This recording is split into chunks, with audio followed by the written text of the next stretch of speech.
অনুরাগের ছোঁয়া ধারাবাহিকের আজকের পর্বে দেখা যায় যে সবাই দীপাকে বরণ করে নিলে তখনই উর্মি দীপার সামনে এসে দাঁড়ায় আর বলে যে আমাকে ক্ষমা করে দিস।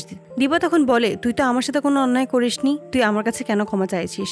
অন্যায় করেছিস তোর দাদাইয়ের সাথে, যদি ক্ষমা চাইতেই হয় তাহলে তোর দাদাইয়ের কাছে ক্ষমা চা। আমি জানি তুই ভুল করেছিলি, তুই ভুল ওষুধ দিয়েছিলি, যদি ক্ষমা চাইতেই হয় তাহলে ওনার কাছে চা, আমি তোকে ক্ষমা করার কেউ না। উর্মি তখন সবকিছুর জন্য সকলের কাছেই ক্ষমা চায় আর বলে যে আমি কুন্তলার ফাঁদে পড়েই এমনটা করেছিলাম।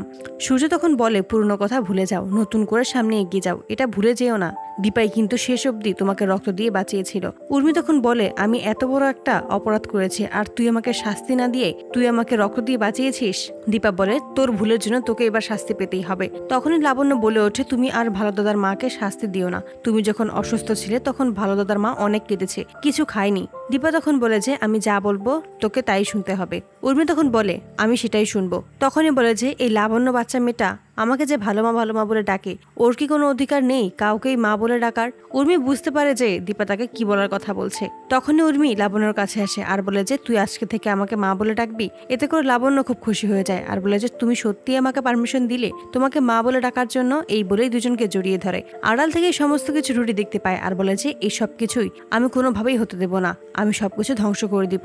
দীপা তখন লাবণ্য সেনগুপ্ত ছবি হাতে নিয়ে বলে যে এই বাড়িতে আবার আনন্দ ফিরে এসেছে মা, আপনি তো খুব করে চাইতেন এরকম আনন্দই যেন এই পরিবারে বজায় থাকে। আজকে আমার পরে যদি অন্য কেউ খুশি হয়ে থাকে সেটা আপনি তো চাইতেন এই পরিবারটা যেন এক সুতোয় বাঁধা থাকে। আজকে দেখুন মা, সেইটাই হয়েছে। সূর্যদেবাকে বলে, তুমি সবকিছু ঠিক করে দিয়েছো, তুমি এটা কেন বুঝতে পারছো না? অপরদিকে রুটি কুন্তলাকে সমস্ত কিছুই খুলে বলে। কুন্তলা বলে, তুমি কি ভাবছো, তুমি কি করবে এখন? তখন রুটি বলে, কালকে ওই বাড়িতে অনেক মানুষ আসবে, ওখানে একটা পুজোর আয়োজন করা হয়েছে আর আমিও সেখানে যাব। কুন্তলা বোঝানোর চেষ্টা করে, তুমি সেখানে যেও না, এতে করে আরো বিপদ বাড়বে। কিন্তু রুডি কুন্তলার কোনো কথাই শোনে না, বলে যে আমি যেটা বলেছি আমি সেটাই করব। দীপা সূর্যকে বলে, আমি কেন যেন সবকিছুর সাথে মানিয়ে উঠতে পারছি না। সূর্য বলে যে তুমি এখানে বসো, তোমার এই বাড়িটা তোমার ভালোবাসার, তোমার ভালো লাগার স্থান, তোমার বাড়ি, তাহলে তুমি কেন মানিয়ে নিতে পারবে না? এভাবে অনেকক্ষণ কথা বলতে থাকে দীপা ও সূর্য। পরের দিন বাড়ির সকলেই মেতে ওঠে বাড়ির অনুষ্ঠানে। প্রবীর তখন বলে যে বাড়িতে যারা নেই তাদেরকে খুব মিস করছে। ঠিক সেই মুহূর্তেই দীপা ও সূর্য নিচে নেমে আসে। তখনই দেখা যায় উর্মি লাবণ্যকে খাওয়ানোর জন্য সারা বাড়ি ছুটে বেড়াচ্ছে। অবশেষে উর্মি লাবণ্যকে মেয়ে হিসেবে মেনেই নেয়। বাড়ির অনুষ্ঠানে যখন সকলে মেতে ওঠে তখনই ওই রুডি ছদ্মবেশ ধারণ করে সেনগুপ্ত বাড়িতে এসে হাজির হয়। হঠাৎ করে দীপা লক্ষ্য করে যে একজন সাধু অন্যমনস্ক হয়ে আছে। এতে করে খটকা লাগে দীপার। ভাবে যে হঠাৎ করে ওই সাধু অন্যমনস্ক হয়ে আছে কেন, তাদের তো কাজই হচ্ছে বাড়িতে গিয়ে পুজো করবে। এতে করে দীপার সন্দেহ আরো গাঢ় হয়। তখনই এই ছদ্মবেশী রুটির সামনে এসে দাঁড়ায়। এতে করে রুটি ভয় পেয়ে যায়।